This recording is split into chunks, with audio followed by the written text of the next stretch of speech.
Welcome to the 2022 local election candidate videos, made possible by a partnership between Collin County Votes, which is an initiative of the Collin County Business Alliance, the Allen, Frisco, McKinney, and Plano Chambers of Commerce.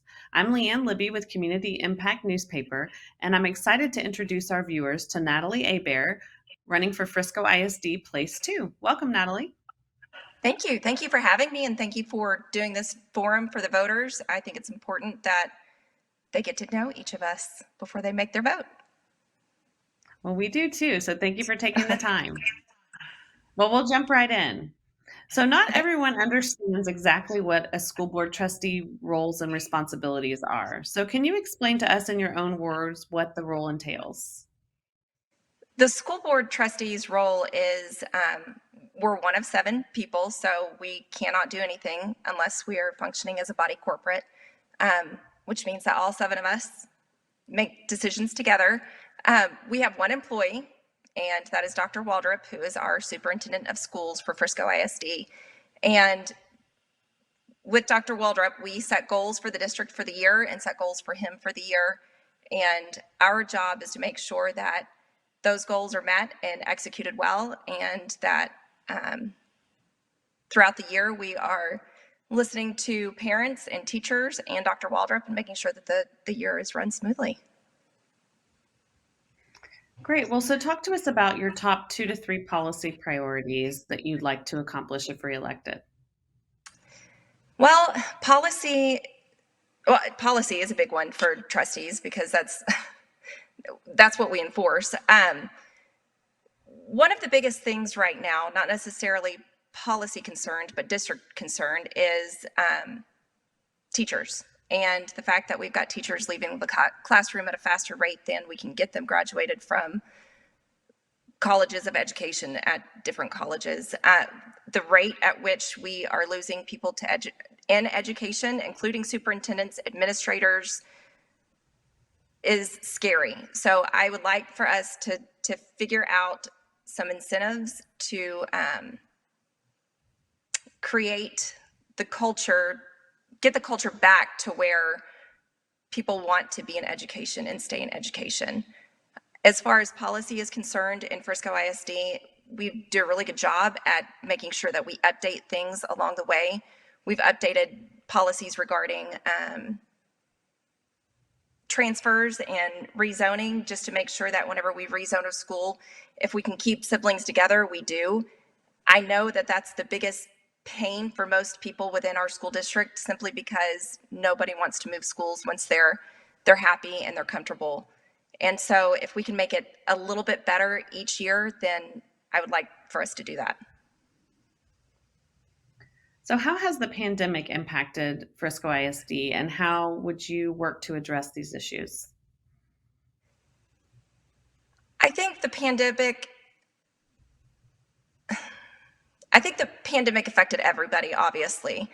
I would love to give a shout out and credit to our staff and our faculty, because throughout the pandemic, they have rolled with the punches. They've been flexible, they've pivoted, they've made sure that kids have what they need when they need it, whether it be Chromebooks, if a student didn't have a Chromebook whenever they had to go to virtual learning.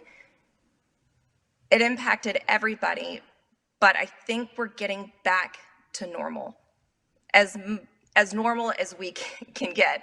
I think that with the pandemic, we were also able to evolve and look at education a different way and make sure that if there's a snow day or if we run out of days, that we can still learn from home and we can still keep the district up and running.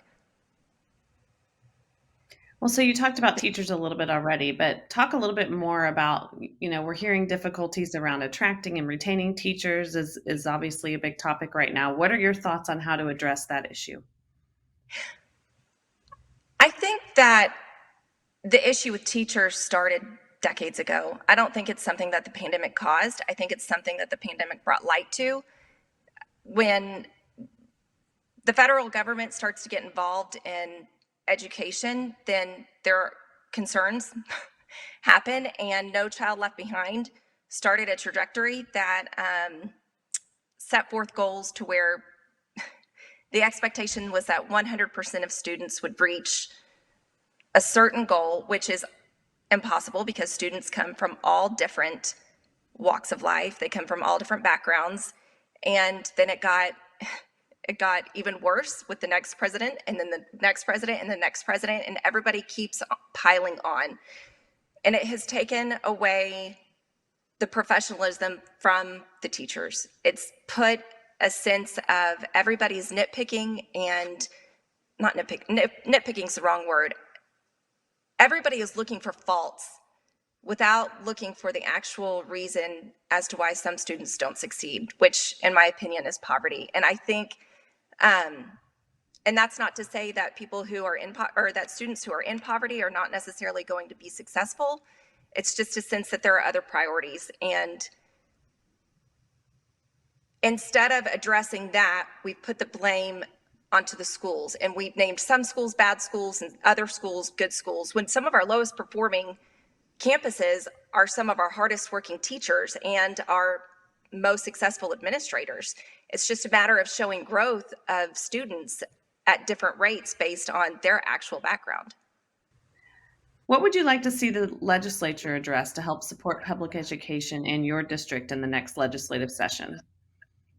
I would love to see them address the high stakes testing. I would love for them to pull in teachers to decide what's best for public schools, educators, people in the field who understand children and child development and what's best for students in the state of Texas. I would like for them to address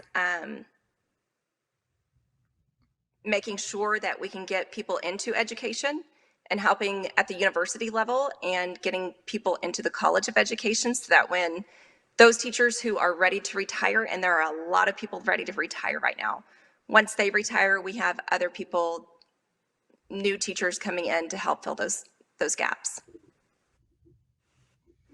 So we live in a very diverse area in every sense of the word. Can you talk about how important it is to consider incorporating diversity into your decisions on school board? Absolutely. I think it's not just diversity of race or culture or color, it's diversity of gender and age and everything that goes into a human being. It's not just one aspect. It's diversity of learning ability. I think every decision that we make has to incorporate every single student within our school district, and not just one group of students. It has to be everybody. Good. Okay. Well, so last question. Can you tell us something about the school district that makes you excited about the future for this next generation in our community? Frisco ISD is a destination district for a reason. We've got so many cool things that happen here. We have the new Performing Arts Center that we are working on to make sure that we have that up and running for students. But one of the biggest things that I think is very beneficial to the school district is the community-based accountability system. We used to look at our district improvement plan across the district based on what was kind of given to us as a whole for the whole of the state. And not any school district is alike, just in the same way that no campus is alike. So each campus will have the ability to come up with their own goals that will incorporate student input, parent input, community input, and it's kind of everything's based around each specific campus, and then with that we come up with our district improvement plan, and it's flexible, and as people grow and meet their goals, then we can change it and make it better. Well, Ms. Hebert, thank you so much for joining us today and for allowing the voters the opportunity to hear directly from you on these important issues. Absolutely. Thank y'all.